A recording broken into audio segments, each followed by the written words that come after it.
De cercaviles geganteres, sardanes i correfocs n'hi ha a totes les festes majors.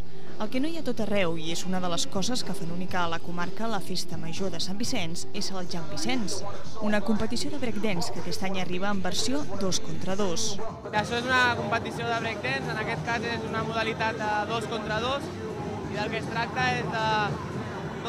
Són dos grups de 2 participants, en els quals cada vegada surt un, fa una sortida, i el que ho fa millor doncs guanya, i així es van passant les rondes com un quadre d'eliminatòria de qualsevol esport, i al final qui guanya doncs guanya el campionat.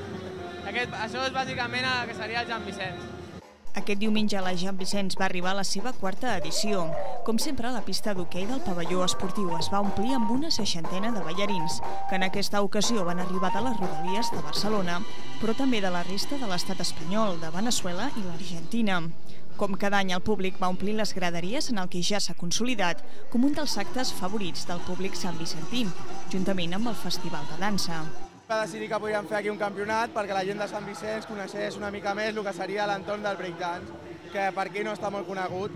I bueno, veient l'èxit, jo crec que podem arribar a dir que hi ha bon rotllo i que la gent més o menys va veient el que és el breakdance. La resposta del poble és molt bona, i avui a aquest moment també s'estan celebrant altres esdeveniments de la Festa Major, i jo crec que veient la gent que hi ha al públic, jo crec que la gent li agrada.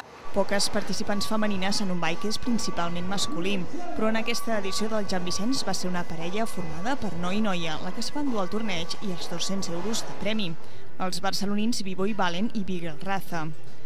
Entre fasa i fasa, el festival va estar amenitzat per les actuacions del grup de hip-hop Naimagi, integrat per membres de Sant Vicenç i Sallent.